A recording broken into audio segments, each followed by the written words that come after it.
Hey guys, Mr. Blue here. Doing a little framework on the Sig P320.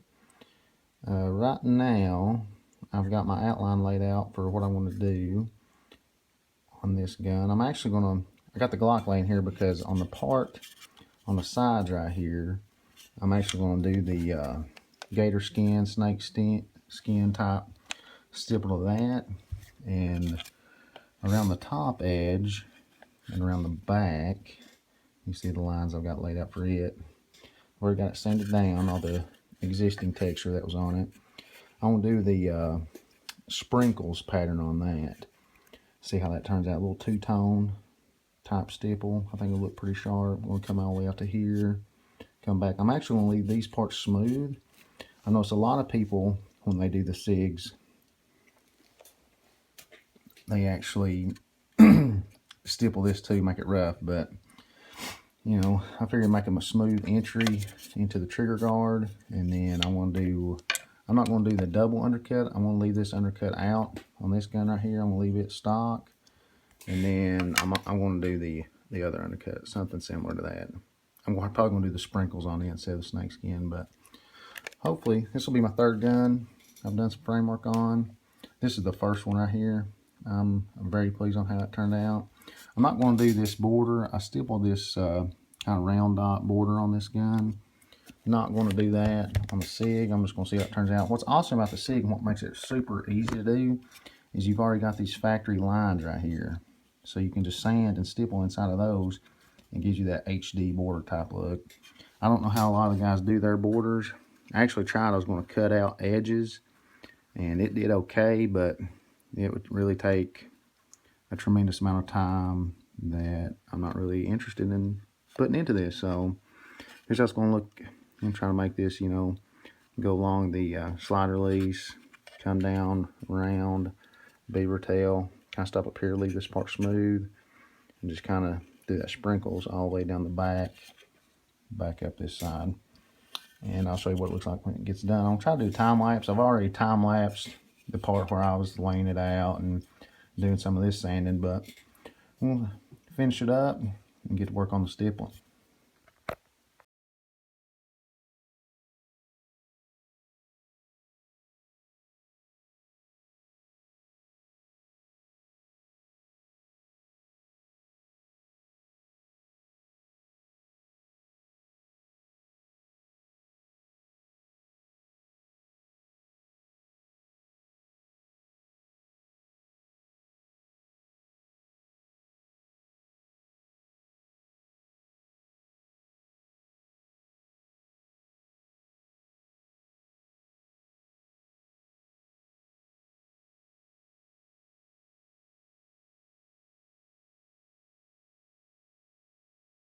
Okay, well, as you can see there in super speed, this is how it turns out.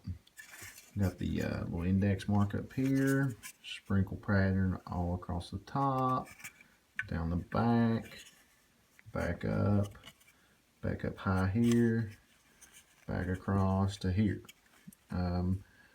Extremely pleased how this turned out. Overall time in this, I don't know, a couple hours.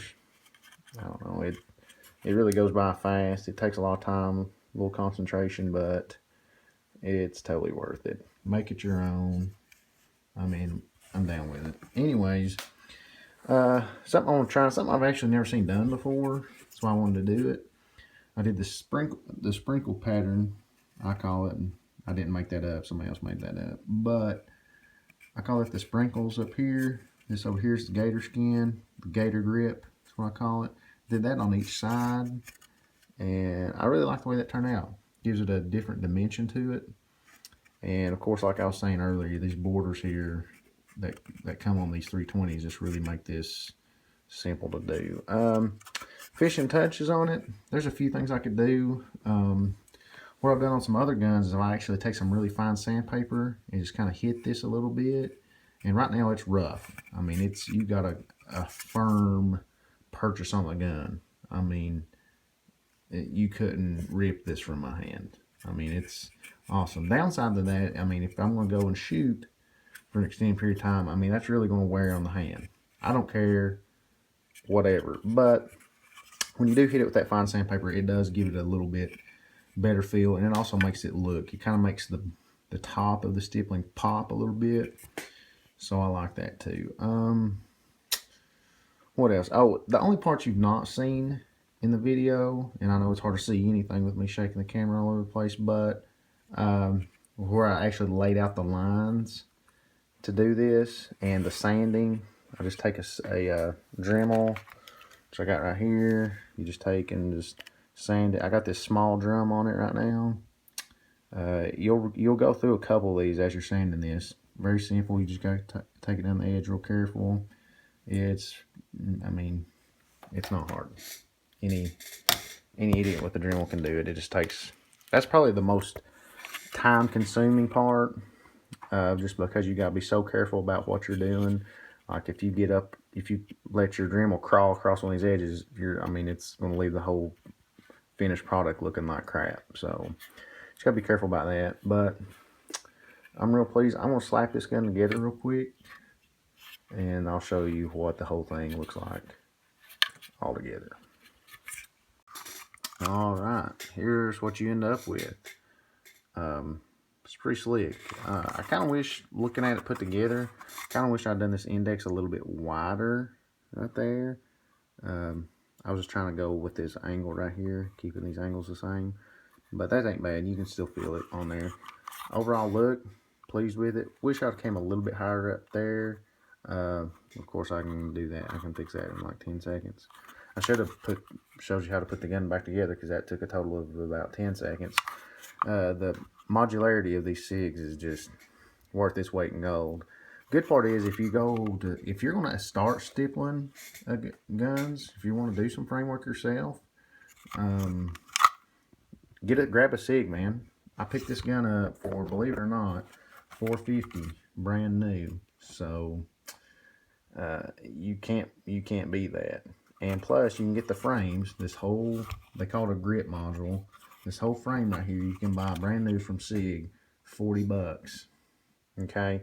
First of all, if you make a mistake, you can usually sand it back out and fix it. Or if you totally screwed up, let's say if you just lay your soldering iron or wood burner, I use a wood burner, it's like 12 bucks in Walmart. Let's say you just stipple a hole, burn a hole plumb through the frame. Well, go buy a freaking new frame and you fixed it. I mean, you gotta start over is the only bad part, but very pleased with the gun. Other thing I've done this gun is I put this Apex flat trigger. I've actually never shot this gun before at all, but I have shot other 320s, obviously, and there's nothing wrong with the stock trigger. It's just got the round. These Apexes are just slightly longer, and it just gives you more leverage, and that flat feel just feels better than the curved trigger shoe. So it really makes for a nice clean break. And it's got a great reset and a great pull. I mean, I forget what the weight is on these guns, but it's higher than what's like on my Glock, but it's the crispness, and the take up is not gritty, extremely smooth. And your trigger components, your trigger housing, it's all that stuff's metal.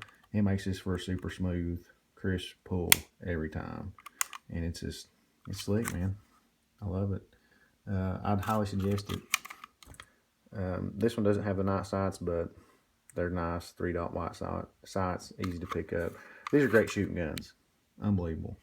Pleased with it. If you're interested in doing any framework, hit me in the comments. I'd do one of these guns just like this. I don't know. I'd do it for 75 bucks.